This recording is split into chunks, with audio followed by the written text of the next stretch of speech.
terjadi di Jakarta ini semua salah Pak Anies. Padahal Vespanya mogok. Setelah sampai tadi saya tanya, itu Vespanya kok mogok, Ustadz Somad? Itu businya busi untuk sepeda motor balap. Dia nggak bisa pelan.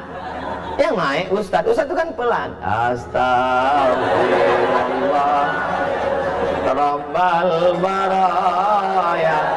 Tapi Masya Allah, tabarakallah, luar biasa kesan. Sudah lama saya tidak naik Vespa ini, udah puluhan tahun. Ternyata kalau kita ikut anak muda itu luar biasa. Kita pun ikut muda. Saya sekarang ini rasa-rasa umur 24 aja sekarang. Masya Allah, tabarakallah. Ternyata saya datang tidak diminta untuk peletakan batu pertama, tapi menyaksikan tanda tangan prasasti peresmian Masjid Cut Nyak yang akan ditandatangani oleh Gubernur DKI Jakarta. Saya nggak apa-apa takbir karena udah siap. Saya berdiri di samping. Tadi fotonya udah diupload. Alhamdulillah. Pak Gubernur, Pak Komjen Pol, saya di samping. Yang lain-lain saya udah nggak lihat lagi. Kenapa masjid ini begitu hebat? Padahal kalau dilihat bangunannya biasa aja, sempit, panasnya luar biasa. Tapi kenapa orang-orang hebat ini bisa datang kemari? Apa ceritanya?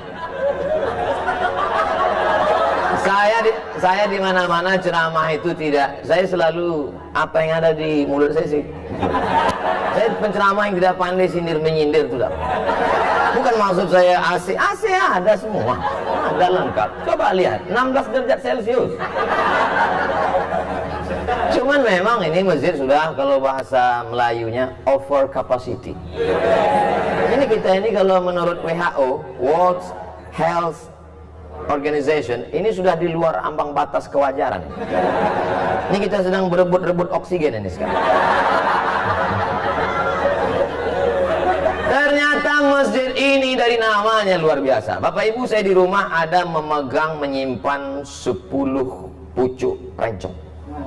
Mulai dari besi kuningan sampai yang besi berkarat, sampai besi putih, sampai dari batu giok Aceh, yang terakhir dapat saya rencong dari emas. Setiap saya pakai itu selalu saya pegang, takut jatuh. Ada di rumah. Saya bangga punya rencong, saya pajang di lemari. Terakhir saya dapat berita, ternyata apa kata orang Aceh, rencong itu senjata perempuan.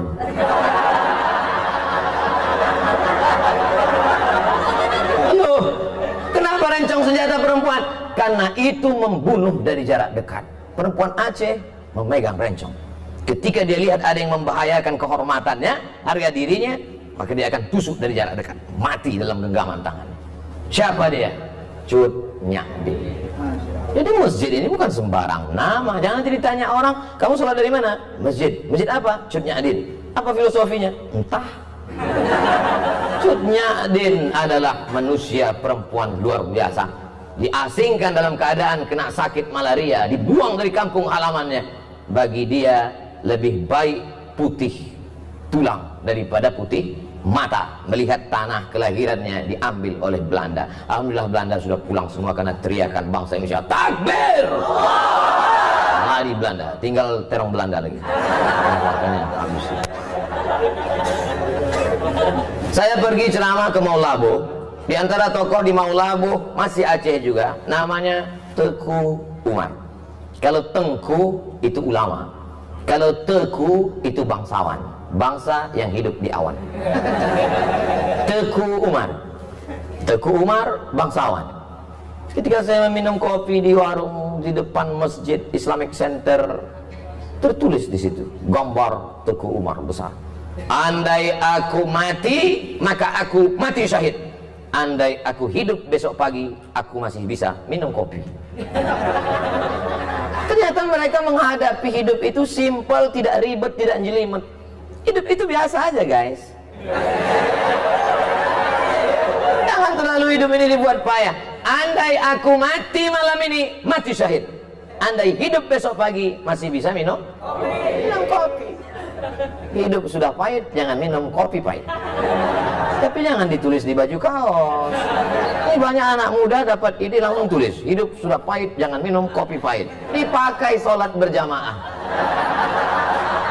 Bahaya, teman di belakang yang senyum.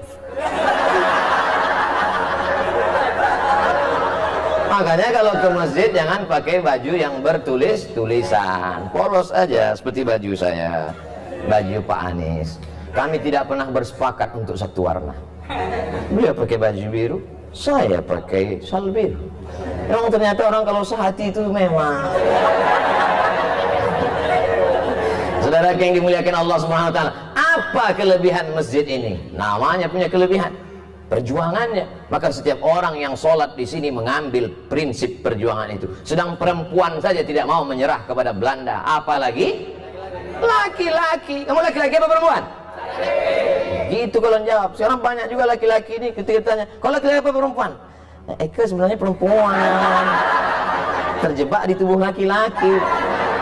Kalau ada yang model-model begini, serahkan ke Komjen Pol, serahkan ke Pak Polisi supaya dilatih dia gerak jalan. Memang awal-awalnya dia dilatih, dia karate, biar bangkit semangat jantan. Suruh dia lari, mungkin larinya, tapi kalau udah diikatkan di situ daging, suruh kejar anjing herder, insya Allah hilang bencongnya. Saudara yang dimuliakan Allah Subhanahu wa taala, kenapa dengan Masjid Chunyadin? Ternyata masjid ini kecil tapi perjuangannya luar biasa. Disebutkan oleh Pak Gubernur tadi, kanan jalan, kiri jalan, depan jalan, belakang jalan. Tapi akal tak pernah putus untuk berpikir bagaimana membangun rumah Allah. Tidak bisa ke samping, harus ke atas. Makanya pertumbuhan itu ke atas, bukan ke samping. Ke atas, tidak pernah putus asa. Ibu-ibu tadi semua di bawah, mohon maaf Bapak Gubernur, Bapak Komjen Pol, ketika saya naik tadi agak terlambat di atas. Pak Gubernur minta saya duluan, saya bilang Pak Gubernur duluan. Pak Komjen Pol, saya ini jelaskan supaya jangan sampai nanti ditulis Pak Gubernur mendahului Ustaz, kena lagi. Pak Gubernur tadi mau saya duluan, saya bilang Bapak duluan. Kemudian Pak Komjen Pol, saya bilang Pak Safrudin duluan. Kenapa Ustaz belakangan? Saya masih mau menasih kepada ibu-ibu, ibu-ibu semua. Mereka di bawah menyaksikan kita dengan layar. Pak pengurus masjid, di bawah ada layar, mereka bisa lihat kita. Alhamdulillah. Ibu-ibu yang di bawah jangan berkecil hati, karena saya ini lebih bagus di layar daripada aslinya. Al-Mukarram, Ustadz, guru-guru kita tak dapat disebut satu persatu, tapi insya Allah semuanya masuk ke dalam surga Allah. Apa kehebatan masjid ini? Ternyata setiap hari Jumat ada program makan gratis. Mudah-mudahan setelah diumumkan ini Jumat nanti semakin banyak yang nyumbang, bukan semakin banyak yang batang bawa perut kosong. Saya dulu pernah 2 semester di UKM, University Kebangsaan Malaysia Selangor, tidak selesai karena saya dapat beasiswa ke Maroko. Lalu saya tinggalkan 2 semester di UKM. Kemarin saya pergi ke UKM. Ustaz Somad berapa lama di UKM? Saya bilang 2 semester. Ustaz kami angkat jadi alumni. Loh, saya nggak tamat, saya bilang. Peraturan baru 4 hari saja belajar sudah yang alumni. Jadi saya sekarang dianggap sebagai alumni UKM Selangor, University Kebangsaan Malaysia. Banyak yang membahagiakan saya. Apa yang mau saya ceritakan tadi? Di masjid UKM itu setiap hari Jumat, dulu waktu kami kuliah, saya paling cepat datang ke masjid. Kenapa? Karena kalau kita datang zuhur jam 12.30 baru azan. Jam 12 itu ada semangka, ada pisang. Jadi ternyata memotivasi mahasiswa yang memang sulit uang belanja waktu itu. Awal-awalnya itu pemanis, tapi kata pepatah orang Melayu, Allah bisa karena biasa. Pancingan anak-anak muda, mungkin awalnya dia niatnya tidak untuk sholat Jumat. Kau datang kemari kenapa? Lapar mau makan siang. Itulah makna dakwah. Coba lihat bahasa Arab. Da'a ya'du'u da'watan. Dakwah artinya ad-da'watu ila ta'am, ngajak makan. Asal muasal kata dakwah itu ngajak makan. Makanya dulu para habaib di Jakarta ini, Al-Haddad, As-Sagaf, bin Syihab, Barakbah, mereka itu kenapa majelis maulidnya ramai? Karena ada makan. Motong kambing sampai 10-20 ekor. Itu awalnya dulu. Kiai-kiai di Jawa itu tanam padi luas, maka kalau santri-santri datang dikasih makan. Ini belum jelas nih, habisnya ada makan apa enggak?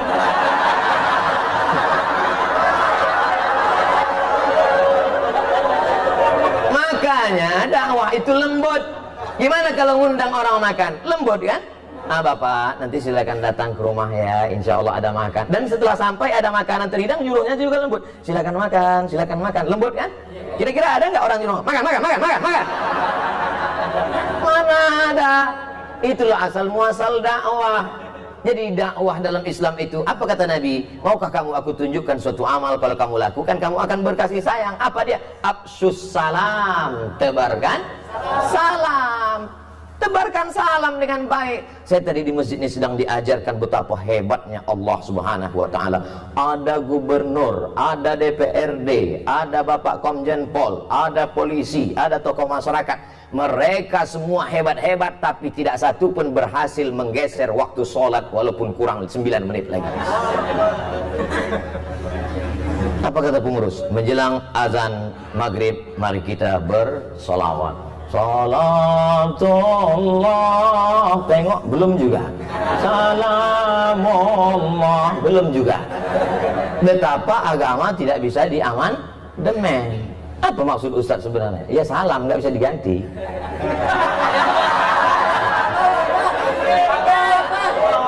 Kadang orang sulit nangkap isi ceramah saya. Emang gitu kalau orang cerdas ngomong, payah ngomong. Saudara yang dimuliakan Allah Subhanahu wa taala, maka yang bisa kita robah itu bukan waktu sholat, bukan sesuatu yang sudah baku, tapi yang kita robah adalah yang berada bunga-bunganya, hiasan-hiasannya. Yang sebelumnya di masjid cuman ada datang sholat, datang ada makanan. Tirulah Masjid Cut Nyadin. Hai saudaraku pengurus-pengurus masjid dimanapun berada, jangan bangga dengan uang kas masjid begitu banyak. Sebelum khatib naik mimbar, mari kita dengarkan dulu pengumuman dari ketua masjid. Alhamdulillah, masjid kita saat ini ada uang kas 200 juta. Bangga. Uang siapa? Bukan itu kebanggaan masjid. Perhatikan karpetnya, perhatikan tangganya, perhatikan suara. Saya semangat ceramah ini, kenapa? Suara mikrofon menggelegar. Karena kita mau ceramah ini baru awal ini udah putus-putus. Asal mari Nur. Tapi alhamdulillah tabarakallah, bangga. Jadi uang masjid itu manfaatkan untuk kepentingan umat. Tiru masjid ini. Ustaz Somad, ini masjid ini setiap hari Jumat ada makannya. Dari mana Pak? Tidak tahu dari mana. Hamba Allah ada saja datang. Masya Allah tabarakallah. Buat pengumuman. Rumah makan yang berada di sekitar masjid, silakan setiap rumah makan kirim 10 bungkus. Awas kalau nggak ngirim. Ngajak, bukan ngejek, merangkul, bukan memukul. Wahai yang punya rumah makan, kalau kamu mau laris, mau dagangannya berkah, kirimkan. Kalau enggak, lihatlah nanti. Ada program yang luar biasa. Kadang saya melihat masjid yang megah, yang cantik, yang indah tuh kadang hati-hati juga. Di beberapa masjid saya pernah ceramah, masuk saya, karpetnya bagus sekali. Begitu saya injak, kaki saya tenggelam. Bagus sekali. Pas mau saya puji, tiba-tiba masuk kertas dari belakang. Tertulis, Ustaz Somad tolong umumkan, karpet masih utang.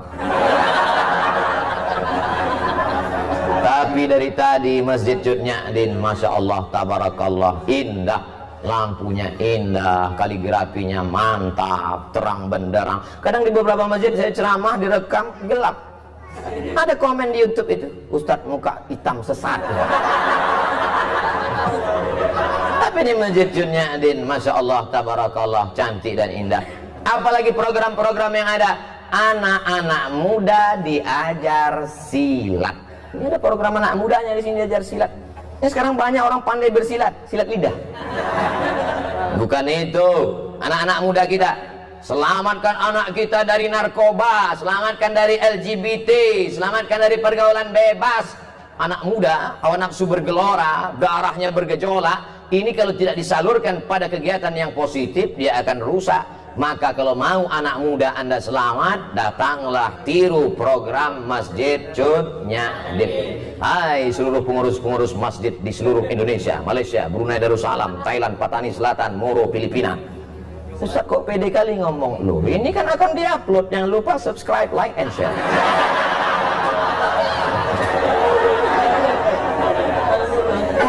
Mereka yang bingung gimana masjidnya.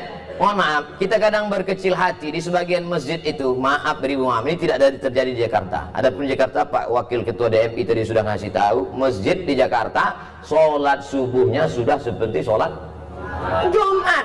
Kalau sudah sholat subuh seperti sholat Jumat, tak lama lagi Palestina akan merdeka. Dulu Palestina dibebaskan oleh Umar bin Khattab, Arab Quraisy. Dulu Palestina sudah dibebaskan oleh Salahuddin Al-Ayyubi, Sultan Saladin, Kurdistan, dari Kurdi. Dulu Palestina sudah dibebaskan, Konstantinopel dibebaskan oleh dia, Muhammad Al-Fatih, Turki. 3 bangsa besar sudah dapat jatah. Arab Quraisy sudah, Kurdi sudah, Turki sudah. Siapa yang belum? Orang Jakarta. Yang akan membebaskan Palestina, pemuda-pemuda yang istiqomah, bikers subuhan. Tulis berikut ini pemasangan jaket kepada Ustadz Abdul Somad dari bikers subuhan. Pakai begitu, habis pakai foto-foto, selesai itu saya pun naik lah jam 5 subuh ke masjid. Habis itu masuk angin. Selesai dari masjid langsung ketuanya datang. Mohon maaf Pak Ustadz, iya itu tolong jaketnya dibuka lagi. Pokoknya untuk foto aja. Enggak apa-apa, tapi kita tetap bangga. Kenapa? Yang ke masjid adalah anak-anakmu.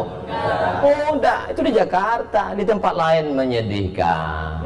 Yang ke masjid ini yang udah ya diintai-intai malaikat maut. Ingat mati. Masjid kita Masya Allah tabarakallah tuh anak-anak muda berdiri. Anak muda. Gimana anak muda ini bisa berdiri? Nggak dapat tempat. Masjid aja nggak bisa masuk, apalagi di sorga.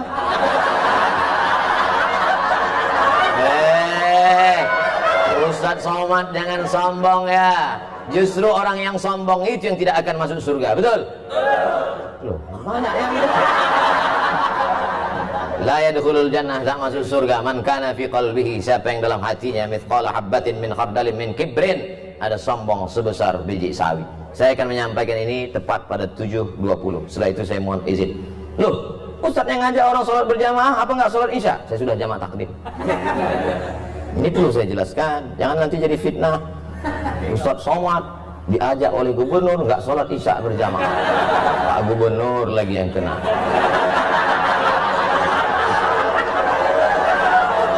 Saya mohon maaf Pak Gubernur, saya nggak bisa membela di sosmed karena saya pun babak belur juga.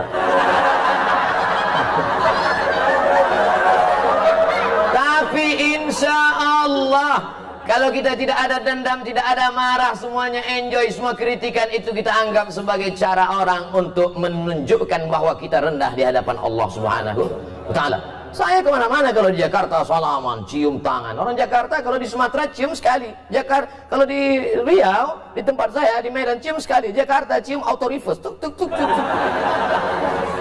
Baju dicari, luar biasa sambutan orang Jakarta. Disambut, diberi kursi, ceramah, letak tinggi. Di sini aja saya ceramah berdiri.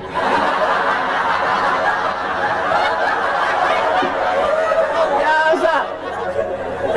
Itu kalau tidak dibully orang, kalau tidak diijai orang, itu lama-lama muncul ujub kita, muncul takbur kita. Dipanggil Al-Mukarram, Al-Ustadz, Sahibul Fadilah, Profesor, Doktor, Abdul Somad, LCM. Lobang hidung hampir sebesar terowongan Mina.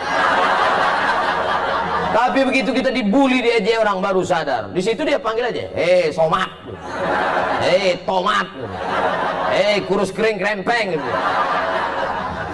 Dulu awal-awalnya saya termasuk orang emosi juga. Begitu dia bully sekali, saya lapor ke Polda. Lapor Polda panggil. Saya datang, 2 kali saya datang ke kejaksaan. Sudah saya duduk, mana dia Pak yang bully saya kemarin? Mencret. Sejak itu saya nggak mau lapor lagi.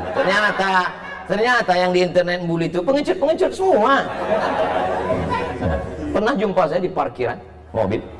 Saya kalau di Riau nggak pernah pakai pengawal, nggak ada pakai, saya nyetir sendiri. Ketemu saya itu yang ngejek, saya kejar, pantang-panting lari. Oleh sebab itu maka Allah membela. Saya tidak pernah menyusun skenario harus begitu, harus begini. Enggak, saya belajar aja. Belajar saya kesudahan, habis itu nulis disertasi. Sidang saya 24 Desember diumumkan oleh Profesor Dr. Umar Al-Ma'ruf Ali dengan ini. Setelah menyidangkan disertasi setebal 637 halaman, maka anak Indonesia ini melayak dapat gelar PhD, Doctor of Philosophy, dengan gelar Doctor of Philosophy Mumtaz Cum Laude gitu. Selesai bulan Desember. Bulan Januarinya terbang saya ke Brunei Darussalam, diumumkan oleh Rektor Unnisa dengan ini melantik Profesor Dr. Abdul Somad LCMA sebagai visiting professor pada Faculty of Usuluddin University Islam Sultan Syarif Ali Brunei Darussalam. Selesai, habis, itu aja kok repot. Oleh sebab itu saudara yang dimuliakan Allah SWT, jangan pernah berharap kepada manusia, jangan pernah bersandar kepada manusia, bersandarlah kepada Allah. Apa pernah saya membalas caci maki sumpah serapah di YouTube, di Instagram? Ada? Tidak ada, orang saya nggak baca.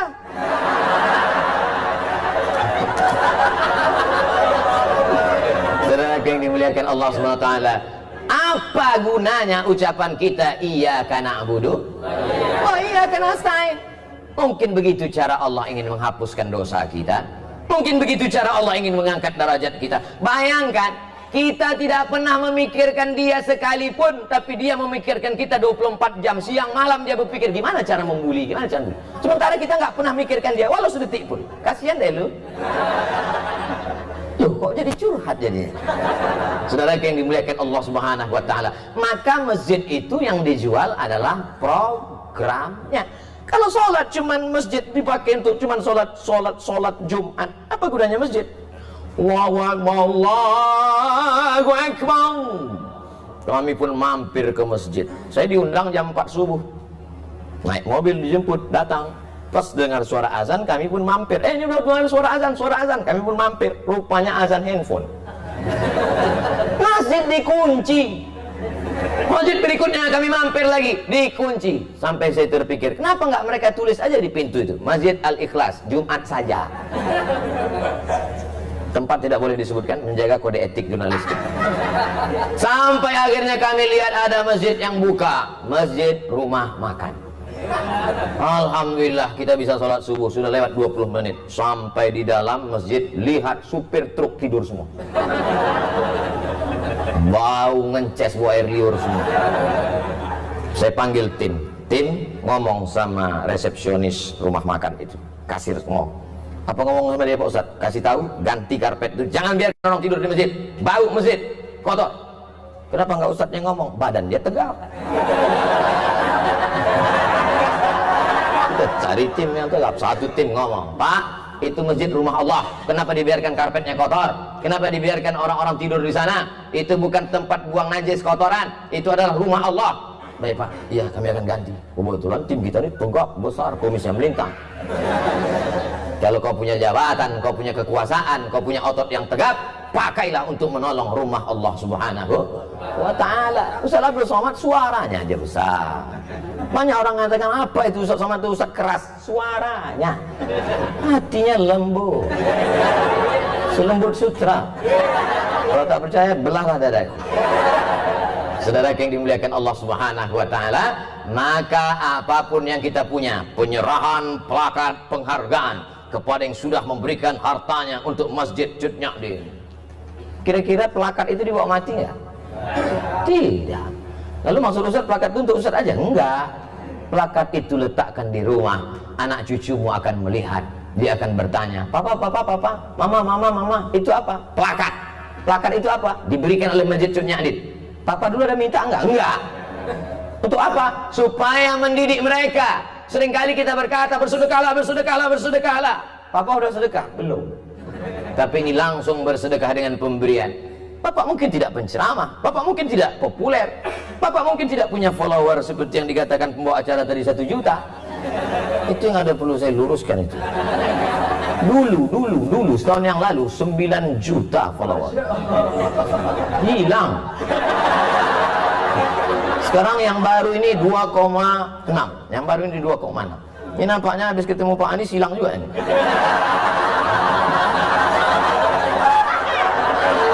Ini lagi yang dimuliakan Allah SWT. Makanya harus follow. Udah follow atau belum? Artinya apa? bahwa pendidikan itu bukan hanya ucapan kata-kata yang diuntai begitu indah, tapi langsung action. Jangan sampai NATO, no action, talking only. Ya, sebab itu ada actionnya. Alhamdulillah, masjid cantik, kaligrafinya, masya Allah, tabarakallah. Setiap orang masuk kemari pasti semuanya berdecak kagum lihat lampunya, macam lihat kucing. Wa mabtaghi fima atakallahu ad-daral akhirah. Carilah persiapanmu untuk akhirat. Salat tahajud semalam suntuk, silakan. Mau berinfak, berzakat, bersedekah, habis harta, silakan. Wala tansa nasibaka minad dunya. Jangan lupa hidupmu di dunia. Saya tidak mau setelah peresmian masjid ini semuanya di masjid. Sedikit. Bapak nggak cari nafkah? Akhirat. Istrinya ngutang di warung. Wa bataghi fima atakallahu darul akhirah. Cari persiapan untuk negeri akhirat. Silakan tahajud sepanjang malam. Wala tansa nasibaka minat dunia. Ini untuk membantu bapak-bapak. Mana tahu nanti anaknya nanya, Bapak, ini apa bacaannya? Kemarin udah dibacakan sama. Ntar kita cari videonya.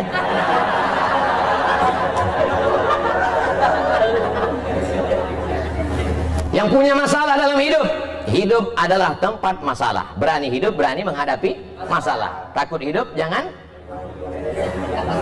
Wa may yattaqillaha yaj'al lahu makhraja. Siapa yang bertakwa kepada Allah, maka Allah akan berikan dia makhraja, solusi terhadap masalah yang dia hidup. Apapun masalah hidupmu, kuncinya satu, takut kepada Allah. Ini sekarang orang takutnya bukan sama Allah. Hayyalas shalah. Iya Pak. Kalau atasannya yang manggil, ya Pak, sebentar Pak. Oke Pak, iya Pak. Datang jam 7 ya, 6.30 sudah duduk. Tapi kalau panggilan Allah, hayyalas shalah, tetap. Ente nggak ke masjid? Waktu panjang, brother. Padahal panggilan inilah yang akan menyelamatkan engkau dari azab kubur. Betul?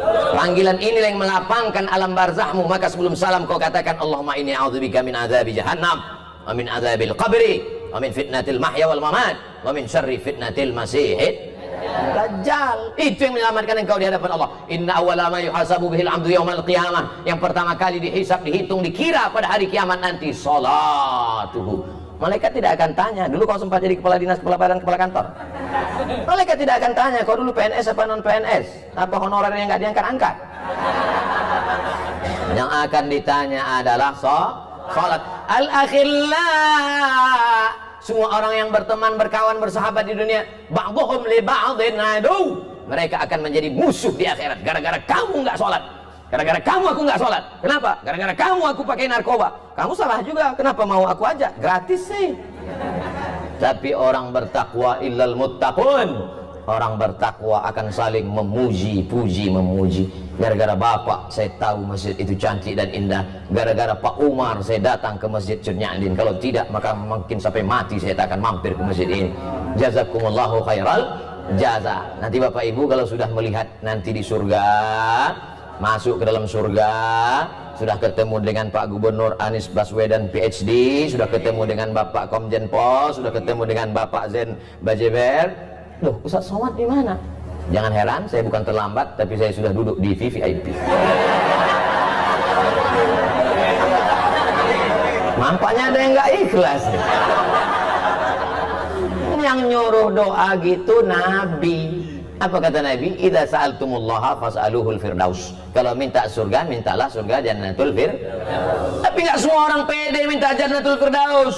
Ada juga orang ketika minta Ilahi lastulil firdausi ahla.